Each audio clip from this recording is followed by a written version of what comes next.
What's going on, everybody? Eric Lindquist at Stochastic here in the Odd Chopper channel, coming to you with a Wednesday Hump Day edition of MLB Lindy's Leans, Likes, and Locks. Hit that like button, subscribe button, notification bell goes a long way for me on this video, goes a long way for you. That way you become apprised of great content is going live here at our little neck of the YouTube woods. Tonight in the Discord was an absolute smash. And, I know it sounds disingenuous because, well, we saw the biggest meltdown I've seen for a bet all year long. The worst beat you're going to endure all year long. First five Padres, they're up 5-0, 2 3-run home runs. Randy Rosarena and Suarez. Just watching it and feeling it happen in real time was sickening. It was absolutely absurd to realize that that was kind of the path that was going down, especially when we hit Jacob Wilson better than plus 1,000, plus 1,050 over in the Discord. We ended up adding that as well to X at Eric Lindquist. If you're following there, that was a bonus bet. That was a bonus bomb that I threw in there for you, along with Lindy's long balls where Riley Green already went yard. And we'll see if we can get another piece. Can we get Brent Rooker to go yard? Can we get one more from Spencer Torkelson? Happy birthday, Spencer Torkelson. I know a lot of people are throwing that out today, but yeah, those were disgusting. And then Cincinnati just left Nick Martinez in way too long. For a team that's 68 and 64, they really do a lot of boneheaded stuff when you see a pitcher who's just dying. Nick Martinez's velocity was dipping, and it's almost like they didn't care. So that one looks like it's going to be chalked up as well. So I know that it wasn't the results we were looking for on the video, but boy, oh boy, I've been stringing together some amazing bets, not just in the premium Discord, which obviously is the spot that's featured because, well, they're paying money in order to have direct access to me. They better have some better plays overall. And again, I'm not saying better. It's like I'm always putting my best in on these videos every single day. And what it comes down to is you get more of the good stuff, and then you just get a larger quantity of it. You get all of the plays, all of the props, majority being propped day of, because, well, that's my calling card. That is what I'm very, very good at. So we're going to keep going with that. Padres, man, what are we actually doing? Dylan Cease. What are we actually doing? That Adam character, they were both like 0-2 or 1-2 counts for the bombs. Whatever. You can't cry about spilled milk or idiots out on mounds. Let's get to this, shall we? Join the Lindy and Friends Discord, which, by the way, has been going pretty darn well. 50% off using promo code TailsLindy. The weekly, the monthly. Again, I want to make it affordable for all. Less than $1 a day to be able to try it out and see if it's for you. I think it's been for most people this MLB season, that's for sure. Hopefully you've enjoyed. Hopefully you've been tailing there at Tails. Perhaps that's why it's called Tails. Also, speaking of, be like Lindy, join Tails today. A lot of people I know want to be throwing out plays, want to be handicapping, want to be doing what I do. And that is awesome. I encourage it. Try to build everybody up here in this community. And, well, it just comes down to we have the place, the featured place to be able to do it with so many new features being added. So many amazing things for free as well. The expert picks tab. I mean, Greg Ehrenberg throwing out the goodies, not my goodies. I'm just saying he's throwing out the goodies for you for free on the daily. Love that man. Obviously, good human being, great forward facing sports bettor. You gotta love that. G Ehrenberg DFS. If you aren't following him, you should be for those plays. All right. We got 12 leans. We got some interesting ones. That's for sure. We've got 3 likes. Let's get to the plays. Whoo, darling. Again, I feel really bad because this program, it's not indicative. Those 2 plays are not indicative of the day that I had. I mean, Justin Verlander over outs end up hitting both of the bombs. The Jacob Wilson one was nearly a 3-unit bomb. I mean, what are we doing? It was over 2.5 units on one swing of the bat. First pitch, too. First inning. Jacob Wilson absolutely goated. 9th home run off of right-handed pitching this season. Kind of unbelievable that he was priced where he was when I started breaking it down. Oh, awesome. Cincinnati gave up another run, 6-1. Awesome. My wife, she asked for dinner. I served more money on Cincy plus 170. It's okay. It's okay. It was a phenomenal day. I'm not going to bitch. And again, I know you don't want to hear me talk about that anymore. So let's just start right here. You know what I'm putting in. You know what I'm throwing down. You know these goodies. Let's get to it. We got Washington taking on New York. And one of the things that I find to be fascinating about Aaron Judge, public really bets him when he's hot. They really stay away from him when he's not. I haven't seen a lot of Aaron Judge home run tickets on X. And I know that doesn't seem like a good litmus test for like what you should or shouldn't bet. Trust me, I saw some horrendously short tickets on a horrendously priced home runs. Shout out FanDuel for not being as advantageous this year as in years past. That's for effing sure. But I do think that Aaron Judge with this elbow, maybe it's dinged up a little bit. Maybe it's this or that. Not a lot, baby girl, just a little bit. But Cade Cavalli, this is a guy that doesn't really strike anybody out. 18.6% K rate. Now, that being said, ended up cashing one strikeout prop on him earlier, but every team has its own intricacies, if you will. You got Judge with a 691 expected slugging. His WAR is out of control. It doesn't even make sense. And I've seen like plus 270 recently, and nobody's putting them on tickets. I just find it to be strange. I'm not saying that I'm going to necessarily, but like, let me actually pull up my break-even numbers in my lovely home run model. All right, FanDuel opened this at 196. All right, I get it.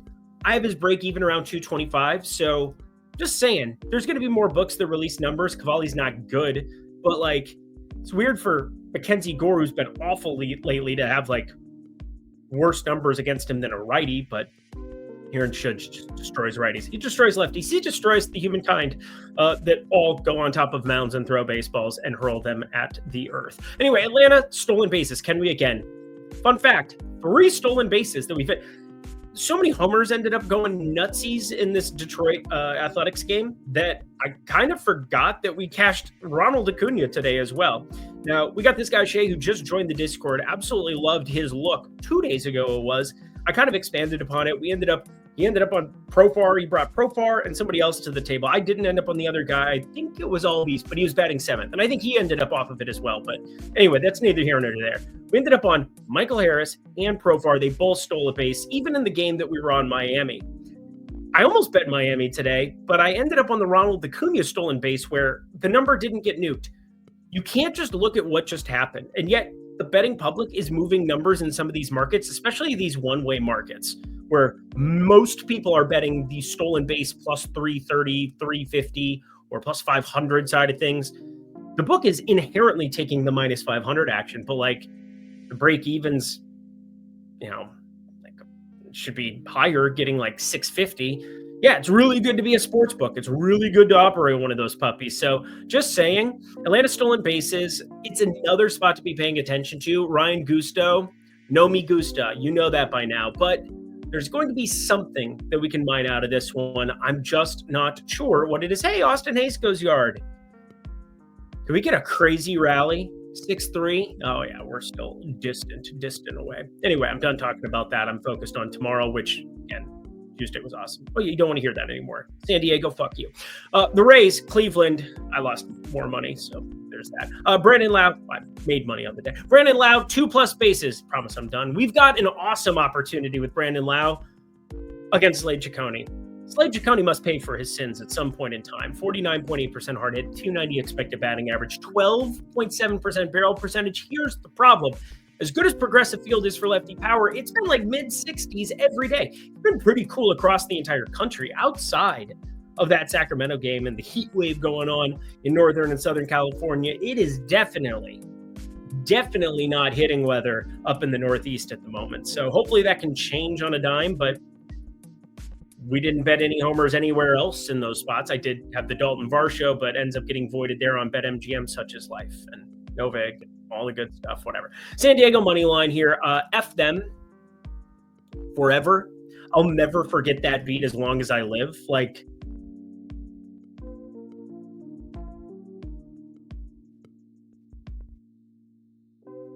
Yu Darvish versus Brian Wu, and you're getting the plus money on the Darvish side. Darvish has been much better. 225 expected batting average, 34.7% hard hit, and we know how good of a ballpark this is. Plus, outside of Jorge Polanco, better from the left side. And I mean, Cal Raleigh's good from every single side of planet Earth. Get Luke Raley, maybe. Josh Naylor for sure in that lineup. Cole Young for sure in that lineup. JP Crawford probably in that lineup. Like, there's just lots of iterations where it's pretty good for Yu Darvish because a lot of the more potent hitters, Julio Rodriguez, Randy Arozarena, and Eugenio Suarez from the right side, and obviously Cal Raleigh switch hitter who's good from everywhere. But San Diego money line definitely entertaining it, even as good as Brian Wu is, because very low variance ballpark. I like taking shots in the plus money stuff. Like, I don't know, plus 105 that closes at minus 115 first 5 San Diego. I'm done. Cowser 2+ bases. The man's on what the people would call a heater, and you never walk away from the table when you're on a heater. And Colin Cowser is one of those guys that I think is just going to continue to be very, very good atop this lineup for them. 437 expected slugging, 47.3% hard hit. And Baltimore is playing for the future. Cowser, Holiday, Gunnar Henderson, Ellie Rushman. Got to lock that up, guys. What are you doing here? I have to spend some money in the next couple of years. That's for damn sure. Baltimore really doesn't want to do that. Wallner, home run here against, it's Brian Bayo, by the way, extreme ground ball pitcher. Otherwise, this would say home run on it next to Cowser, but it doesn't. Wallner, this might be our last chance to be betting him at anything north of plus 300 forever. And that's because it's left on left against Eric Lauer. There's not even a chance. It's not even a 100% chance he's in the lineup. In fact, I'd put it closer to like 60-40. So stop betting stuff on bad odds on FanDuel. FanDuel has not had as good of odds this entire year. Be careful. Wait for guys to make the lineup.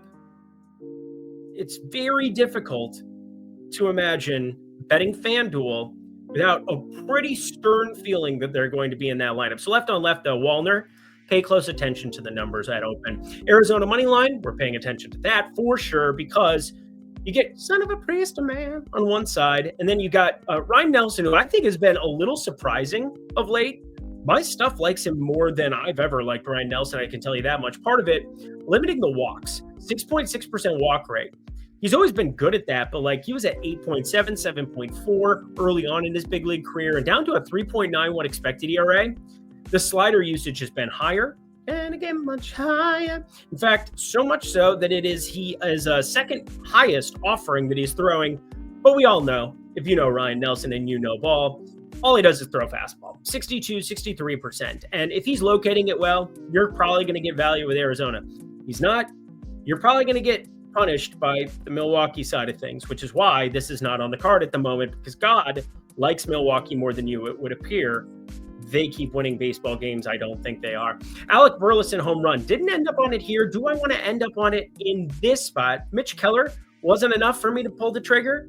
Okay, well, how does Mlodzinski sound? Well, I don't even know if he ends up there against Carmen Mlodzinski, but 275 expected batting average and something that, I'm going to like every lefty that ends up in that lineup. Lowell's Newball, Alec Burleson, even some of the righties, Sagasi, Von Herrera, Jordan Walker's looking okay. Nathan Church is a lefty, so, I mean, even back half of the lineup looks like an intriguing piece right there. So pay close attention to all of those things. Seager home run, 2 home run. It's the Kakanow, going to be on the mound there for the Angels. That is not good for them. Been sent down to the Shadow Realm in AAA, giving up a crazy amount of hard contact. I think the thing I'm the most worried about with Corey Seager, it's not the contact profile, it's the walk rate for the cock. I mean, 11+%. He likes to walk that cock. That's weird to say. I should watch the things that I say. That's inappropriate. We've got Sanchez 2+ bases. A couple of these are duplications. I mean, Burleson, Sanchez, this is not anything crazy. I mean, part of this, just Jesus Sanchez, I thought was undervalued to some extent, and I didn't end up on the home run, which really pisses me off. Really pisses me off. Sometimes, even on great days, you still make mistakes, and I think not pulling the trigger on Sanchez simply because he was in the 6 hole with Yordan Alvarez back in there batting cleanup, I'm a little frustrated about. But what a disturbing loss there. An error leads to like a bunch of issues there for Houston. They put up all of 1 run, and that is all she wrote. So, yeah, Sanchez 2+ bases still standing out. Under 8.5 there for Cincy and the Dodgers. This one is probably the one that I have the most interest in betting props on the pitcher side, and it's not Ohtani, where we kind of know exactly where he's going to land on a day-in, day-out basis. Nick Lodolo. 3.59 expected ERA, 3.05 ERA. Been really, really, really, really good. Just so freaky to try to take on the Dodgers with anything here, but strikeout stuff, man. 23.6% is the lowest he's had for his career so far, but everything else, the efficiency is way up and you get more innings out of it. That makes up a 2-3% K rate gap. So got to look at Lodolo again tomorrow. I was a little frustrated. I kept it at the under 8.5 because that kind of goes to the entire game. And Cubbies, Giants, that's off because over 8.5 with these two on the mound still is tough to stomach considering what you get for the ballpark on a day in, day out basis. Park factors, high for pitchers. That's for sure. Carson Whisenhunt and Colin Ray are two guys who are not of major league quality. In fact, Whisenhunt, you might need to look at some walk props for him here. The Southpaw just loves to give everybody a free pass. Gotta take it to ride, but she don't care. I do care about taking care of y'all in the Discord. 50% off, that is for sure. We got Be Like Lindy Joint Tales today. We talked about all those things, but we got to talk about some bets, some actual bets that I have actual money on. American dollars make you hollows. Let's get to the likes. Hit that like button for me if you could. Subscribe button, notification bell. As we begin, Philly taking on the Metsies.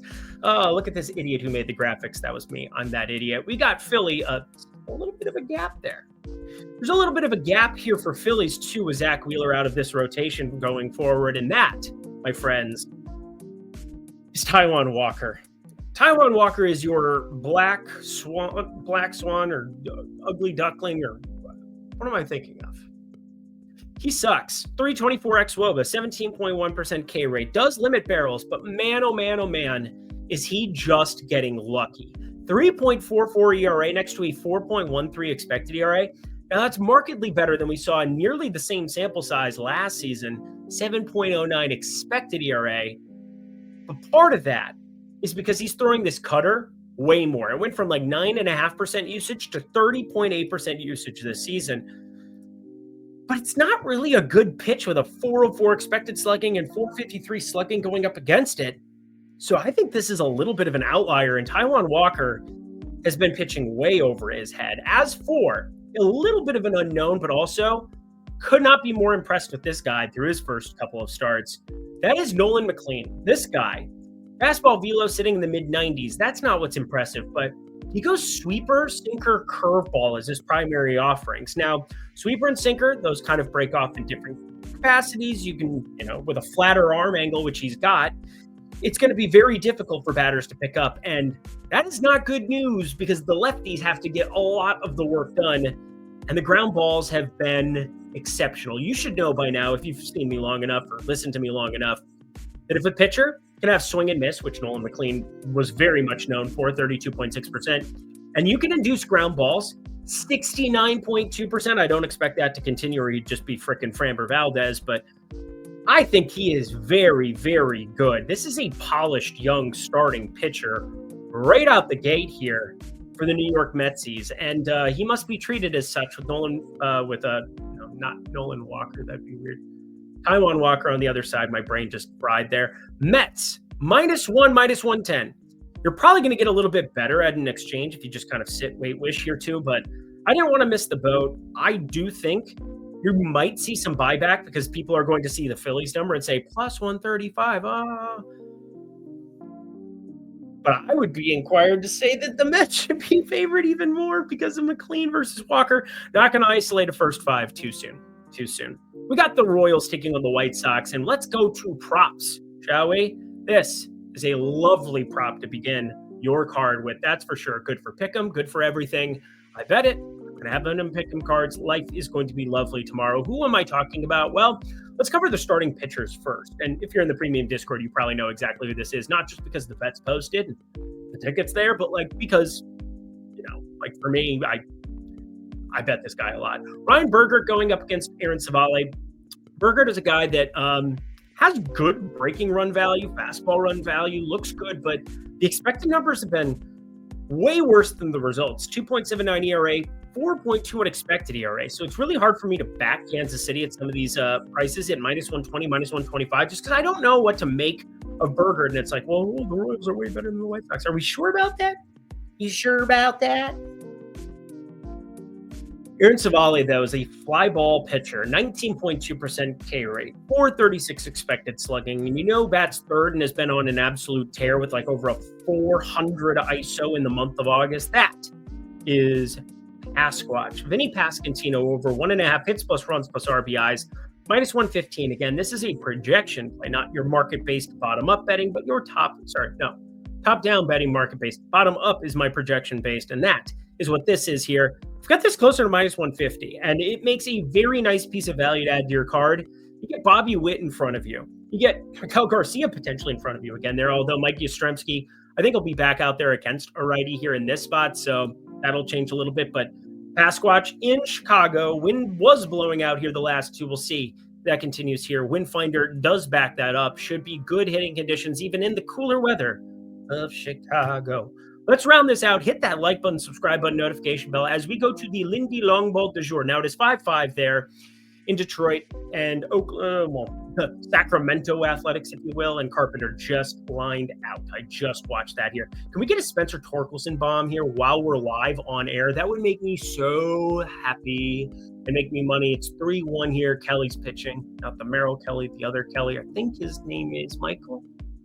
Most people who have an M on the front of their names are Michael. But anyway, I'm going to see if Spencer Torkelson wants to hit a bomb live. Yesterday, we got the live Shea Langoliers, or was that 2 days ago? Oh, that was yesterday. That was Monday. Anyway, today's Tuesday, and now we're talking about Wednesday as we break down the best hitting environment for the slate period. Now, that 8 is going to rock it up because I put the wrong number there. That is supposed to be 10, but that's neither here nor there. Oh, Torkelson pop fly. What are you doing? He doesn't even go here. Yeah, he does. Happy birthday, though. Didn't give me a present for your birthday. You know who is, though? Tyler Soderstrom. This guy I always bet. Whenever you get these righties, these numbers are not right for Tyler Soderstrom on a day-in, day-out basis. I'm on his over 1.5 hits plus runs plus RBIs, I feel like every damn day, and have been for like a month. Like a month. Oh, but he hasn't been good in a while. I don't care. He makes contact all the time, and you get Casey Mize, who does have some of these splits that I just want to attack. He's so cute, but you just need to attack it. 222 expected ISO for Soderstrom, 7.8 degree launch angle, 20 home runs. In fact, get this, Kurtz, 22 home runs against righty. Langoliers, 21 home runs against righties. Rooker, 21 home runs against righties. And Soderstrom, 20, and yet gets like plus 425 in some of these spots out of the middle of nowhere. Now, we have nuked the crap out of the board with some of these Detroit-Oakland home runs, and we have definitely profited on them. I'm nervous about tomorrow. The books take a little revenge on us and nuke some of the numbers in a place where it's not very comfortable. So listen to the break-even number, plus 325. If he's not plus 370 or so, it's probably okay to keep off the card. Plus 350 is positive EV, but I don't absolutely love it, have to have it, the way that I would at plus 400. So Tyler Soderstrom, I would not want you to bet, again, break even plus 325, plus, we could say plus 360, plus 365. That is the ballpark for Soderstrom tomorrow. Guess what? Kurtz isn't going to be there. Langoliers isn't going to be there. You know what is, though? Me in Tails. Be like Lindy, join Tails today. And of course, we talked about it before. Join the Lindy Discord. My nose itched. I can do that secretly behind this little wall. And now let's get out of here. Until next time, friends, well, I should say goodbye. And that does it for another edition of MLB Lindy's Leans, Likes, and Locks. Head to the comment section below. Let me know what you tailed in the home run department. Let me know what you tailed in general over at Tails, the Lindy and Friends Discord. Great stuff overall. And yeah, again, the San Diego thing, I have no words. No words whatsoever. I could scream at Dylan Cease. Well, and then that Adam fellow who has like a 1.57 ERA and got bludgeoned. All right, let's get out of here. Until next time, friends, let's keep the momentum going in the Discord. Let's get the momentum back here on this video. I'm Eric Lindquist. Best of luck in the MLB streets on Wednesday. Bye.